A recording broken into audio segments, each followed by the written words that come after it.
Hello बच्चों। Applied physics 2 के एक पेपर में जितना भी इम्पोर्टेंट क्वेश्चन बताया गया था उसमें से कई क्वेश्चन सीधे सीधे आपके एग्जामिनेशन पेपर में आए थे। जो 13 तारीख में एग्ज़ामिनेशन हुआ था उसमें भी, और जो 14 मई को एग्ज़ामिनेशन हुआ था उसमें भी। तो इसी के साथ हमारा जो नेक्स्ट टारगेट है वो है applied physics first back paper का। ठीक है, तो अगर आपका भी अप्लाइड फिजिक्स फर्स्ट में बैक लगा हुआ है तो आप इस वीडियो को पूरा देखिए। इसमें जो है हम चर्चा करेंगे इंपॉर्टेंट क्वेश्चन की, जो कि सारे यूनिट से रिलेटेड होंगे। तो चलिए देखते हैं। तो सबसे पहले आते हैं यूनिट नंबर 1, जो कि आपके एग्ज़ाम के लिए बहुत इंपॉर्टेंट है। इस यूनिट को आप ज़रूर से ज़रूर देख लीजिएगा, जितना इसकी प्रैक्टिस कर सकते हैं उसको देखिएगा। ठीक है, ये जो है यूनिट हमारा यूनिट एंड डायमेंशन का है। इसमें सबसे पहले आपको पढ़ना होगा फंडामेंटल एंड डेराइव क्वांटिटी, मूल राशियाँ तथा व्युत्पन्न राशियाँ और उनके मात्रक, जैसे मूल मात्रक क्या होते हैं और व्युत्पन्न मात्रक क्या होते हैं। ठीक है, और ये भी देख लीजिएगा जो फंडामेंटल क्वांटिटीज़ होती हैं वो कितने टाइप की होती हैं। ठीक है, मूल राशियों के जो प्रकार होते हैं वो कितने टाइप के होते हैं, उनके मात्रक आपको ध्यान रखना है। ठीक है, नेक्स्ट हमको डायमेंशनल फार्मूला पढ़ना है, जो विमीय सूत्र होता है। जैसे मान लो फोर्स का विमीय सूत्र क्या होता है, संवेग का क्या होता है, त्वरण का क्या होता है, ये सरफेस टेंशन का क्या होता है, ये सारी चीज़ जो भी राशियाँ होती हैं ना, उसका हमको डायमेंशनल फार्मूला विमीय सूत्र कैसे निकालना ये हमको पता होना चाहिए। नेक्स्ट हमारा जो इम्पोर्टेंट है वो हमारा प्रिंसिपल ऑफ होमोजेनिटी। ये मान के चलो आपके एग्ज़ाम में आने वाला ही क्वेश्चन है। ठीक है, प्रिंसिपल ऑफ होमोजेनिटी, विमीय समांगीता का सिद्धांत, और इसका यूजेस जैसे मतलब जो भी न्यूमेरिकल वैल्यू होती है एक सिस्टम से दूसरे सिस्टम में कैसे कन्वर्ट करते हैं। ठीक है, उसमें भी एक इम्पॉर्टेंट क्या है, जो हमारा कई आपको टर्म दिए रहेंगे, क्वांटिटीज़ दी रहेंगी, और उनके बीच में रिलेशन इस्टेब्लिश करने के लिए बोलता है। ठीक है, तो जैसे एक सिंपल पेंडुलम का जो हम आवर्तकाल निकालते हैं उसका फार्मूला निकालने के लिए आ जाता है। सेंट्रीपिटल फोर्स अभिकेंद्र बल का फार्मूला निकालने के लिए आ जाता है, तो उसकी हम चर्चा देखेंगे। ठीक है, और ये भी इंपॉर्टेंट है, आप देख लीजिएगा।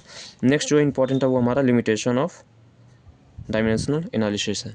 ठीक है, जो हमारा बीमी जो हमारा विश्लेषण है उसका क्या होता है, सीमाएं, वो हमको ध्यान रखना है। ठीक है, नेक्स्ट चैप्टर पे आते हैं, जो कि हमारा फोर्स एंड मोशन का। देखो ये छोटा चैप्टर है तो इसमें बहुत ज़्यादा चीज़ आपको तैयार नहीं करनी है। ठीक है, पहला आपका स्केलर और वेक्टर क्वांटिटी है, सदिश तथा अदिश राशियाँ।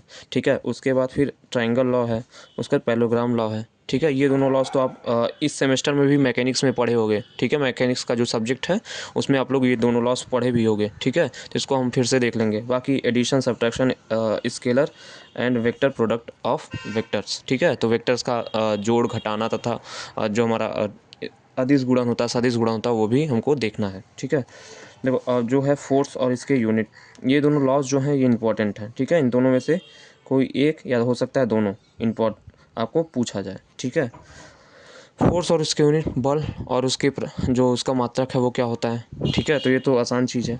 ठीक है, conservation of linear momentum with example, जो रेखीय संवेग होता है ना उसका कंजर्वेशन आपको ये आपको दिखाना रहता है कि वो कंजर्व होता है। ठीक है, और उसके कुछ एग्जांपल देने होते हैं। जैसे रिकॉयल ऑफ गन होता है। ठीक है, रिकॉयल ऑफ गन, जब आप बंदूक से गोली चलाते हो तो आप पीछे हट जाते हो। ठीक है, तो वही चीज़ें हैं।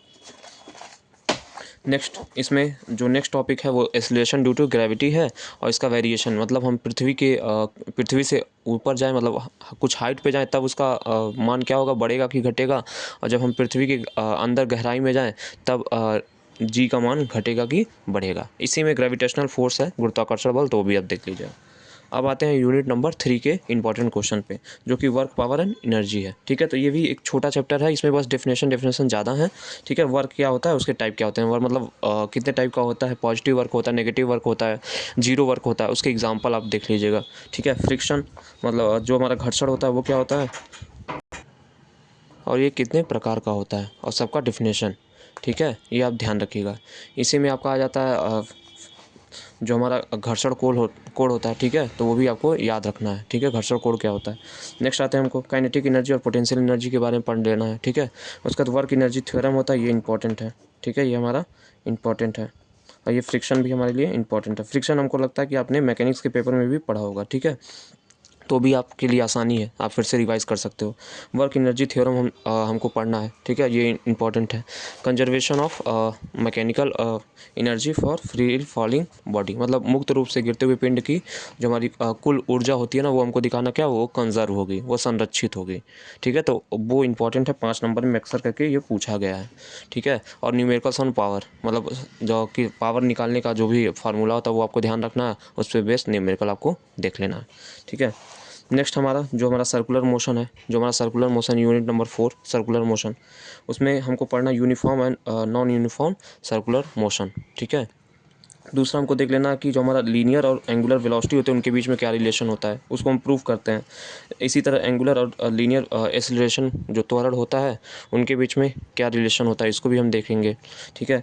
अभिकेंद्र बल और अपकेंद्र बल, उनके एग्जांपल्स भी हम देख लेंगे, ठीक है, ये आप लोग देख लीजिएगा। इसमें आपका इंपॉर्टेंट जो है वो आपका ये अभिकेंद्र बल, अपकेंद्र बल, ये इसमें सारी चीज़ें लगभग इम्पॉर्टेंट ही हैं, क्योंकि ये बहुत छोटा चैप्टर है, ठीक है। तो इससे क्वेश्चन भी बहुत आसान ही आएंगे, ठीक है।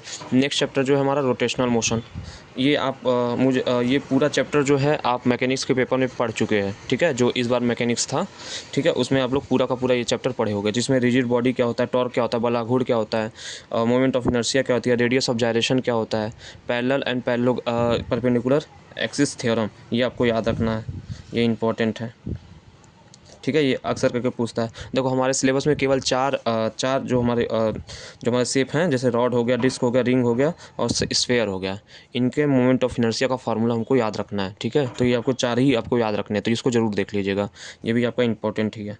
इसको डायरेक्ट पूछ लेता है 2 नंबर में।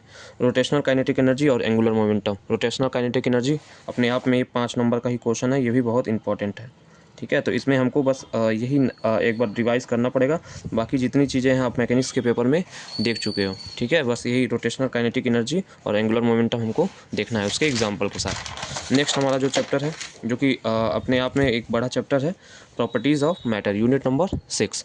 इससे बहुत क्वेश्चन पूछे जाते हैं और एक इंपॉर्टेंट चैप्टर है। तो पहला इंपॉर्टेंट चैप्टर हमने आपको बताया यूनिट नंबर 1, और दूसरा इंपॉर्टेंट चैप्टर आपका यूनिट नंबर 6। तो इसमें से देख लीजिएगा, स्ट्रेस क्या होता है, स्ट्रेन क्या होता है, ठीक है, हुक्स लॉ क्या होता है, प्रतिबल और विकृति, सरफेस टेंशन क्या होता है और उसकी एप्लीकेशन आप देख लीजिएगा।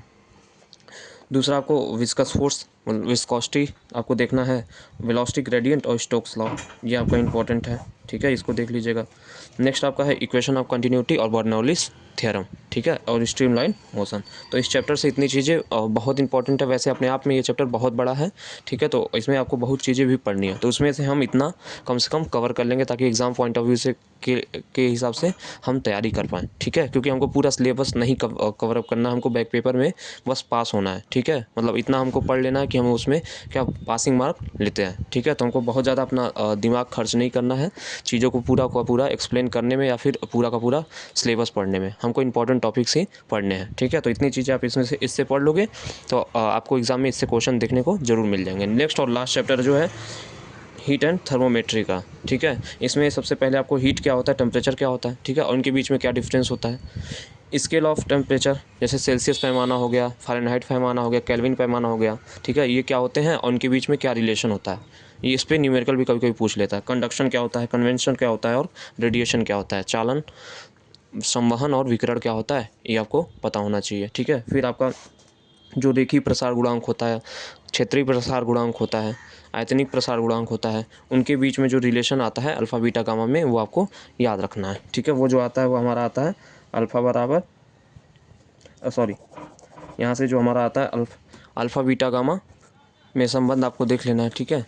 नेक्स्ट जो हमारा मर्करी थर्मोमीटर, इसको आप ज़रूर देख लीजिएगा, इसका जो कंस्ट्रक्शन होता है, संरचना होता है और ये कैसे काम करता है, ठीक है, बस इतना ही आपको देखना है, ठीक। और देखो ये जो वीडियो था केवल इंपॉर्टेंट टॉपिक्स के लिए था, ठीक है। तो हम 1 बाय 1 जो है इन सभी चैप्टर्स के इंपॉर्टेंट टॉपिक्स को कवर करेंगे, ठीक है। मैंने पहले ही यूनिट एंड डायमेंशन का पूरा चैप्टर पढ़ा दिया है, ठीक है। तो आप जब भी अपना ये स्टार्ट करो, जब भी ये तैयारी स्टार्ट करो बैक पेपर की, तो ये वाला वीडियो पूरा देख लेना। हमारा जो नेक्स्ट वीडियो आएगा वो लगभग 20-21 तारीख के करीब में आएगा, उसमें हम यूनिट नंबर 2 को कवर करेंगे, जो भी इसके इंपॉर्टेंट क्वेश्चन है, ठीक है। तो इस तरीके से हम इसको देखेंगे, ठीक है। अब आपका एग्ज़ाम जो है लगभग कई ब्रांचेस का 19 तारीख को ख़त्म हो रहा है और कई ब्रांचेस का 22 तारीख को ख़त्म हो रहा है, ठीक है। अगर जो भी बैक पेपर वगैरह जिनका नहीं है, ठीक है, तो आप उसकी तैयारी भी करते रहिए। उसके बाद जो हमारा 2 जून को हमारा ये पेपर है, हम इसको भी धीरे धीरे कवर अप करेंगे।